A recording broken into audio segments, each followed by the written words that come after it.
Let us discuss concept of limit of complex valued function. Okay, so we have already studied limit concept for real valued function, for vector valued function. So we have a same geometrical meaning here.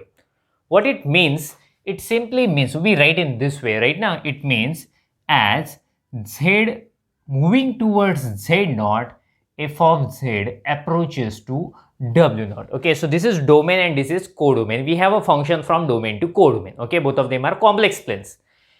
Consider there is one point z naught and in codomain we have a point w naught.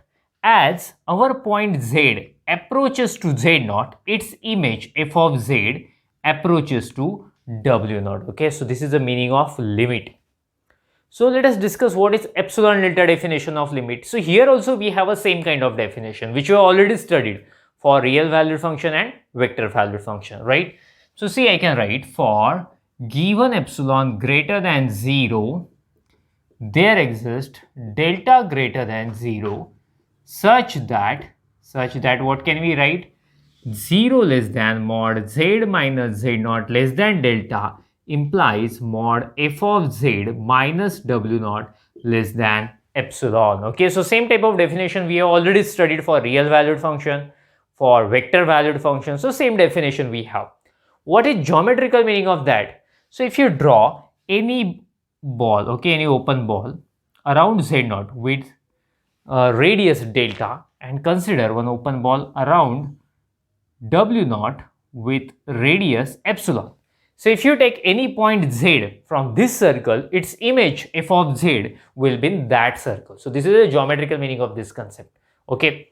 So when we discuss any example, when we solve any problem, what we have to do, we have to use this definition, epsilon and delta definition, to solve that problem. Okay. Let us discuss one example, but before that you can make a screenshot of it. Okay.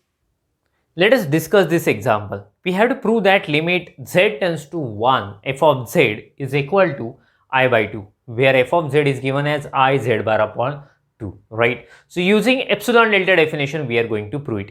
Let us take epsilon first. Let epsilon greater than 0 be given.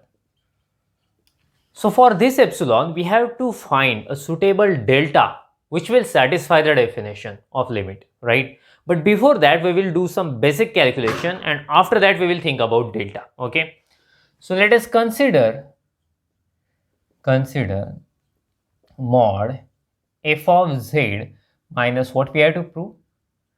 I by 2. This limit we have to prove. Okay, we have to prove that this is less than epsilon. We will solve it first. We will think carefully and after that we will choose our delta, right?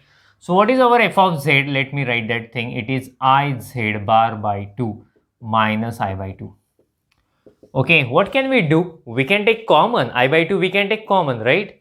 So mod I by 2. So in bracket we will have z bar minus 1.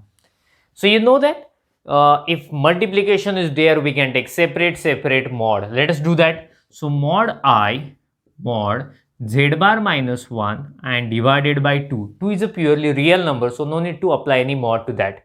What is value of mod I? Do you know? Its value is 1. So that's why I can write this is 1 by 2 mod z bar minus 1. Okay.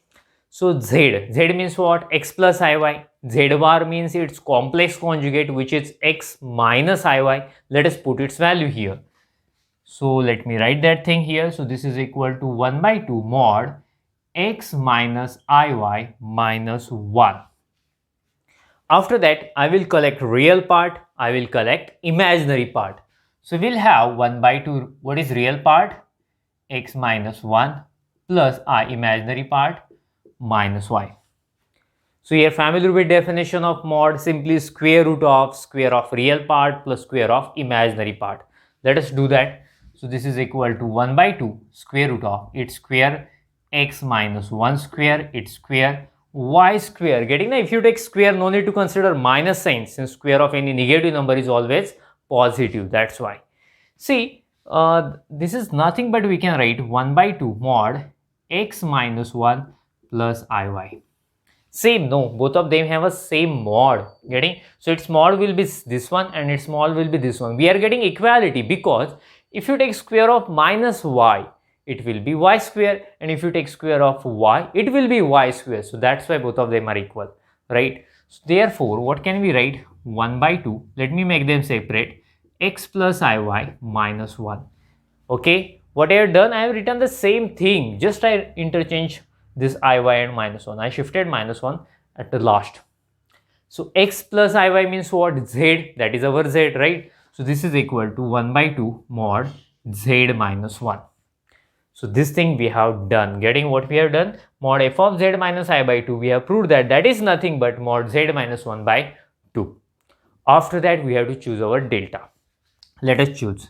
Consider delta is equal to, tell me what we have to choose. What should be our delta? Don't know? No need to worry. Okay, I will keep it blank. We will go further, and after solving few steps, we will come to know, we will realize what should be our delta, so that that definition will satisfy. Let us continue by keeping it blank. So then 0 less than mod z minus 1 less than delta implies mod f of z minus this I by 2. You are getting, I am simply writing the definition of limit. If this is less than delta, then this mod should be less than epsilon. This thing we have to prove, right? This value of this mod already we have calculated. We have done a lot of calculations for that, and finally we got that 1 by 2 mod z minus 1 by considering all these things, or by considering equation 1, you can say, right? So this thing we have got, but already we have said here mod z minus 1 is less than delta. Let us write there thing. So this is less than delta by 2, since mod z minus 1 is less than delta. What we want this should be less than epsilon. So my choice of delta should be 2 epsilon. Getting? So if you select delta is equal to 2 epsilon, what will happen? 2 will get cancelled, and finally what we get? Epsilon. Yes, right. So we proved that if mod z minus 1 less than delta, mod of f of z minus I by 2 is less than epsilon. Definition is satisfied. So that's why we can see, yes, that is a limit. In this way we proved. Let me conclude. So therefore, what can we write? Limit z tends to 1, f of z is equal to I by 2. Using epsilon delta definition we proved. Make a screenshot of it, then we will stop. Thank you. Bye bye.